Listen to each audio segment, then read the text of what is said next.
دیوالی کا تہوار چل رہا ہے ہمارے غیر مسلم بھائیوں، کل سے برابر میرے پاس واٹس ایپ پر میسج آ رہے ہیں، مولوی صاحب دیوالی کی مٹھائی کھانی چاہیے کہ نہیں کھانی چاہیے، مولوی صاحب دیوالی کی مبارکباد دینی چاہیے کہ نہیں دینی چاہیے۔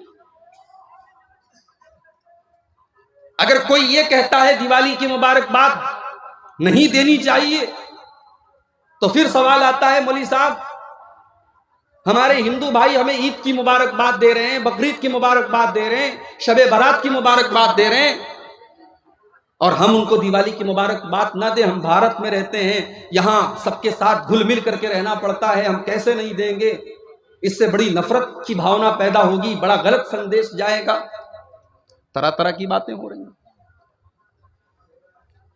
میرے پیارے بھائیوں، آج ہندوستان کی سرزمین پر اپنے ہندو بھائیوں کے ساتھ ہم رہتے ہیں، اس مسئلے کا حل بھی ہمیں اللہ کے رسول کی سیرت میں ملے گا، کیونکہ اللہ نے فرما دیا لَقَدْ كَانَ لَكُمْ فِي رَسُولِ اللَّهِ أُسْوَةٌ حَسَنَةٌ، میرا نبی تمہارے لیے نمونہ ہے۔ ہم یہ غور کر کے دیکھیں گے ہمارے نبی بھی تو مکہ کی سرزمین پہ غیر مسلموں کے ساتھ رہتے تھے، ہمارے نبی بھی مشرکوں کے ساتھ رہتے تھے، ہمارے نبی نے کیا کبھی ان کو کسی تہوار کی مبارکباد دی؟ کیا کبھی ان کے کسی تہوار کی مٹھائی کھائی؟ کیا کبھی آپ نے ان کے کسی پرو پر، ان کے کسی تہوار پر ان کو شبھ کامنا دی؟ جب ہم نبی کی سیرت اٹھا کے دیکھتے ہیں پتہ یہ چلتا ہے اللہ کے نبی جب مکہ میں غیر مسلموں کے ساتھ رہتے تھے، آپ ان کے سکھ دکھ میں ان کے کام آتے تھے، ان کی پریشانیوں کو دور کرتے تھے، ان کے ساتھ اچھا سلوک کرتے تھے، مگر جب مسئلہ اسلام کہا جاتا تھا، مگر جب مسئلہ توحید کہا جاتا تھا، مگر جب مسئلہ ایمان کہا جاتا تھا، اللہ کے نبی کوئی کمپرومائز نہیں کرتے تھے۔ ایک بار مکہ کے مشرکین آپ کے پاس آئے، کہنے لگے اے محمد چھوڑو یہ نفرت کی باتیں، تم کہتے ہو ایک اللہ کی عبادت کرو، ہم کہتے ہیں 360 بتوں کی عبادت کرو، چلو ہم ایک سمجھوتا کر لیتے ہیں، ایک دن تم ہمارے معبود کی عبادت کرو، ایک دن ہم تمہارے معبود کی عبادت کریں گے، ایک دن ہم بھی لا الہ الا اللہ پڑھ لیتے ہیں، اور ایک دن تم بھی ہمارے لات کے سامنے، ہمارے حبل کے سامنے، ہمارے عزا کے سامنے تم سجدہ کرنا شروع کر دو۔ اے محمد آؤ سمجھوتا کر لیتے ہیں، تم ہمارے معبودوں کی عبادت کرو، ہم تمہارے معبود کی عبادت کرتے ہیں۔ سمجھوتے کا آفر آیا ہے، اللہ کے نبی تو رحمت بن کر کے آئے ہیں، آپ تو چاہتے ہیں کہ دنیا میں شانتی ہو جائے، مگر میرے پیارے بھائیوں شانتی کا مطلب یہ نہیں ہے ہم ایمان کو چھوڑ دیں، ہم توحید کو چھوڑ دیں، ہم اپنی بنیادوں کو چھوڑ دیں۔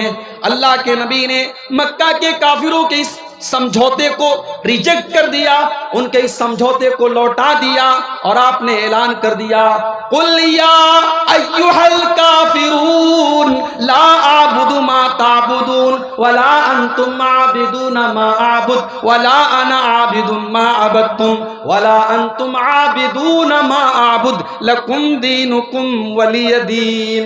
اے کافرو تم جس کی پوجا کرتے ہو اس کی میں پوجا نہیں کر سکتا، اور جس کی میں عبادت کرتا ہوں اس کی تم عبادت نہیں کر سکتے۔ لکم دینکم ولی دین، تمہارا دین تمہارے ساتھ ہے، ہمارا دین ہمارے ساتھ ہے، ہم تمہارے ساتھ مانوتا کا سلوک کریں گے، ہم تمہارے ساتھ اچھا سلوک کریں گے، ہم بھلائی کا کام کریں گے، مگر تمہارے شرک کے کام میں تمہارا سہیوگ نہیں کریں گے، تمہارے شرک کے کام میں ہم تمہاری مدد نہیں کریں گے۔ دیوالی کا تہوار ہمارے ہندو بھائیوں کے یہاں دولت کی ایک دیوی ہیں لکشمی دیوی، وہ ان کی پوجا کرتے ہیں اور اسی تہوار کی خوشی میں وہ مٹھائی بانٹتے ہیں۔ اب ذرا غور کرو اور اپنے دل پہ ہاتھ رکھ کے بتاؤ، ہم تو مسلمان ہیں، ہمارے مذہب میں ہم کو یہ بتایا گیا وَتُعِزُّ مَن تَشَاءُ وَتُذِلُّ مَن تَشَاءُ، عزت دینے والا بھی اللہ ہے اور ذلت دینے والا بھی اللہ ہے، روزی دینے والا بھی اللہ ہے اور روزی کو تنگ کر دینے والا بھی اللہ ہے، اولاد دینے والا بھی اللہ ہے اور اولاد سے محروم کرنے والا بھی اللہ ہے۔ میرے پیارے بھائیوں، ایک مسلمان کبھی یہ عقیدہ نہیں رکھ سکتا کہ دولت کسی دیوی دیوتا کے ذریعے ملتی ہے، علم کسی دیوی دیوتا کے ذریعے ملتا ہے۔ اسلام کی نظر میں یہ شرک ہے اور یہ دنیا کا سب سے بڑا پاپ ہے۔ اسلام کی نظر میں اگر کوئی علم اور دولت کے لیے کسی کی پوجا کر رہا ہے، اللہ کو چھوڑ کر کے کسی کی عبادت کر رہا ہے، اسلام کی نظر میں یہ سب سے بڑا اپرادھ ہے، سب سے بڑا پاپ ہے۔ اور اسلام یہ ہم سے کہتا ہے اگر ہو سکے تو اس کو روک لو شرک کرنے سے، اگر روک نہیں سکتے تو تم اس کو زبان سے منع کرو، اگر زبان سے منع نہیں کر سکتے تو کم سے کم دل سے برا جانو۔ اب میرے نوجوان ساتھیوں، جو تم فیس بک کے اوپر ہیپی دیوالی اور دیوالی کی شبھ کامنائیں دے رہے ہو، تم اپنی گرل فرینڈ کی وال پہ جا کر کے، ان کے واٹس ایپ کے اسٹیٹس پہ جا کر کے تم مبارکباد ان کو دیپاولی کی دے رہے ہو۔ اب ذرا اپنے دل پر ہاتھ رکھ کے بتاؤ، جب تم نے دیوالی کی مبارکباد دے دی اور تم نے دیوالی کی مٹھائی کھا لی تو تم اس شرک کو کہاں تم دل سے برا جان رہے ہو؟ اگر تم دل سے برا جانتے تو اس کی مبارکباد نہ دیتے، تم دل سے برا جانتے تو اس کی مٹھائی نہ کھاتے۔ یہ بڑی عجیب بات ہے۔ لوگ کہتے ہیں بھائی اتنے سخت مت بنو۔ بھائی ہم سخت بننے کی بات کہاں کر رہے ہیں؟ آپ غیر مسلموں کے ساتھ اچھا سلوک کریں، انسانیت کا سلوک کریں، اپنے اخلاق سے ان کا دل جیتیں۔ یہ آپ سے کس نے کہہ دیا کہ آپ دیوالی کی مبارکباد دیں گے اور دیوالی کی مٹھائی کھائیں گے تب آپ کا غیر مسلم بھائی آپ سے خوش ہو جائے؟ یہ بات یاد رکھیے میرے بھائیوں، ہمارے نبی صلی اللہ علیہ وسلم غیر مسلموں کے ساتھ سلوک کرنے کے معاملے میں بھی ہمارے لیے نمونہ ہے۔ مسجد میں آپ نماز پڑھنے کے لیے گئے، اللہ اکبر کہہ کر کے آپ نے ہاتھ باندھا، نماز آپ شروع کرنے جا رہے ہیں، اللہ کے نبی فرماتے ہیں صلو کما رأیتمونی اصلی، نماز ویسے پڑھو جیسے اپنے نبی کو تم نے نماز پڑھتے ہوئے دیکھا ہے۔ جیسا طریقہ نبی کا تھا نماز کا، ویسے ہی طریقے پر ہمیں نماز پڑھنی ہے۔ اللہ کے رسول جب نماز پڑھتے تھے سینے پر ہاتھ باندھتے تھے، سب سے پہلے دعائے ثنا پڑھتے تھے، اللہم باعث بینی پڑھتے تھے، اعوذ باللہ پڑھتے تھے، بسم اللہ پڑھتے تھے، سورہ فاتحہ پڑھتے تھے۔ آپ نے یہ بھی فرمایا بغیر سورہ فاتحہ کے کوئی نماز نہیں ہوتی۔ آپ نے یہ بھی فرمایا جو سورہ فاتحہ نہ پڑھے فہی خداجن فہی خداجن، اس کی نماز ادھوری ہے، ادھوری ہے، ادھوری ہے، اس کی نماز پوری نہیں ہے، اس کی نماز پوری نہیں ہے۔ اس کے بعد اللہ کے نبی کوئی اور سورت پڑھتے، پھر آپ رکوع میں جاتے اور رکوع میں جانے کے پہلے آپ رفع یدین کرتے، اپنے دونوں ہاتھوں کو اٹھاتے کندھے تک۔ رکوع میں جب آپ جاتے آپ کی پیٹھ اور آپ کا سر بالکل برابر ہوتا اور اطمینان سے آپ رکوع کرتے اور اپنے دونوں ہاتھوں سے اپنے گھٹنے کو مضبوطی سے پکڑ کر کے آپ رکوع کرتے۔ رکوع میں آپ نے بہت ساری دعائیں سکھائی ہیں، سب سے مشہور دعائیں سبحان ربی العظیم، یہ دعا کم سے کم 3 بار پڑھنی چاہیے، اللہ کے رسول پڑھتے تھے۔ رکوع سے اٹھنے کے بعد آپ سیدھے کھڑے ہوتے، رفع یدین کرتے، اپنے ہاتھوں کو کندھے تک اٹھاتے، سمیع اللہ لمن حمیدہ کہتے، ربنا ولک الحمد حمدا کثیرا طیبا مبارکا فی پڑھتے، آپ اطمینان سے کھڑے رہتے۔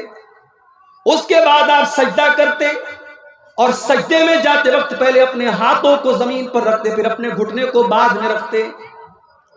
سجدے میں کم سے کم 7 چیزیں زمین کے اوپر اللہ کے پیارے نبی رکھتے تھے۔ اپنی پیشانی کو زمین پر رکھتے تھے، اپنی ناک کو زمین پر رکھتے تھے، پیشانی اور ناک دونوں کو ایک مانتے تھے آپ، دونوں ہاتھوں کو زمین پر رکھتے، دونوں گھٹنوں کو زمین پر رکھتے اور دونوں پیروں کو بھی زمین پر رکھتے اور پیروں کی انگلیوں کو موڑ کر کے ان کا رخ قبلہ کی طرف کر لیتے اور آپ اطمینان سے سجدہ کرتے۔ سجدے میں آپ نے کہنیوں کو زمین پر بچھانے سے منع کیا اور آپ نے فرمایا کتے کی طرح اپنے ہاتھوں کو سجدے میں زمین پر بچھا کر کے سجدہ نہ کرو۔ مرد کا بھی یہی طریقہ ہے، عورت کا بھی یہی طریقہ ہے۔ عورت بھی سجدہ ایسے ہی کرے گی جیسے مرد کرتا تھا۔ کوئی بھی صحیح حدیث ایسی نہیں کہ مرد کا سجدہ کرنے کا طریقہ الگ اور عورت کا طریقہ الگ ہے۔ دونوں کا طریقہ سیم ہوگا، دونوں کا طریقہ ایک ہوگا۔ سجدے میں آپ الگ الگ دعائیں پڑھتے تھے، سبحان ربی الاعلیٰ بھی پڑھتے تھے، سبوح قدوس رب الملائکۃ بھی پڑھتے تھے، اور بھی دعائیں آپ پڑھتے تھے کم سے کم 3 بار۔ سجدے سے اٹھنے کے بعد اطمینان سے آپ بیٹھ جاتے تھے، اللہم اغفر لی ورحمنی واہدنی وعافنی وارزقنی، یہ دعا آپ پڑھتے تھے۔ پھر دوسرا سجدہ کرتے تھے۔ دوسرا سجدہ کرنے کے بعد اطمینان سے آپ بیٹھے رہتے تھے، اور پھر اٹھ کر کے آپ دوسری رکعت کے لیے آپ اٹھتے تھے، اور جیسے آپ نے پہلی رکعت پڑھی تھی آپ دوسری رکعت پڑھتے تھے۔ اگر وہ نماز 3 رکعت والی یا 4 رکعت والی ہوتی تھی، اللہ کے پیارے نبی 2 رکعت پڑھنے کے بعد التحیات پڑھتے تھے۔ اور التحیات میں جو حدیث سے جو چیزیں ثابت ہیں کہ التحیات کے شروع سے لے کر کے سلام پھیرنے تک آپ اپنی انگلی کو اٹھائے رہتے تھے۔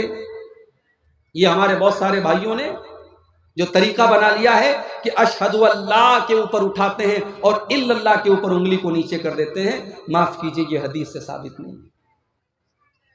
پورے تشہد میں التحیات آپ نے جب سے شروع کی ہے، سلام پھیرنے کے ٹائم تک آپ کی انگلی ایسے اٹھی رہے گی۔ بیچ بیچ میں آپ تھوڑا تھوڑا انگلی کو حرکت دیں گے۔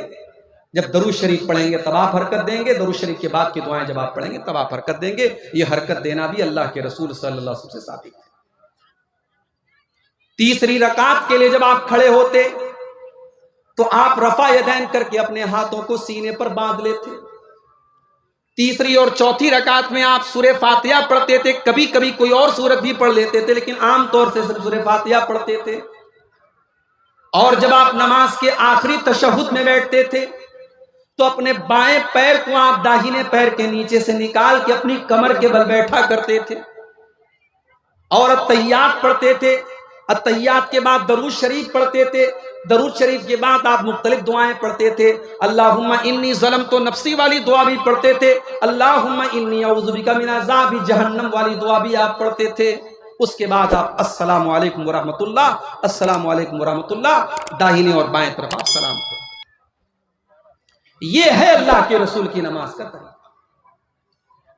اب کوئی اگر یہ کہتا ہے مولوی صاحب آپ نے طریقہ تو بتا دیا، لیکن ہم تو اسی طریقے پر نماز پڑھیں گے جو باپ دادا سے ہم دیکھتے چلے آئے تھے۔ معاف کرنا میرے بھائی، اللہ تعالیٰ کے آپ سے یہ نہیں پوچھا جائے گا آپ کے باپ دادا کیسے نماز پڑھتے تھے، اللہ تعالیٰ کے یہاں یہ پوچھا جائے گا آپ کی نماز رسول کے طریقے کے مطابق تھی کہ نہیں تھی۔ اس لیے کہ اللہ نے اعلان کر دیا لَقَدْ كَانَ لَكُمْ فِي رَسُولِ اللَّهِ أُسْوَةٌ حَسَنَةٌ۔ او لوگو، جب میں نے اپنے رسول کو تمہارے لیے نمونہ بنا کر کے بھیجا ہے تو تم نے میرے نبی کے طریقے پر نماز کیوں نہیں پڑھی؟ ایک صحابی مسجد میں آتے ہیں، 2 رکعت نماز پڑھتے ہیں، نماز پڑھنے کے بعد وہ اللہ کے رسول کو آ کر کے سلام کرتے ہیں۔ اللہ کے پیارے نبی ان کے سلام کا جواب دیتے ہیں، اور جواب دینے کے بعد اللہ کے نبی کہتے ہیں ارجع فصلی فإنک لم تصلی، جاؤ تم پھر سے نماز پڑھو، تمہاری نماز نہیں ہوئی۔ صحابی پھر سے آتے ہیں، پھر سے 2 رکعت نماز پڑھتے ہیں، پھر آ کر کے اللہ کے رسول کو سلام کا جواب دیتے ہیں۔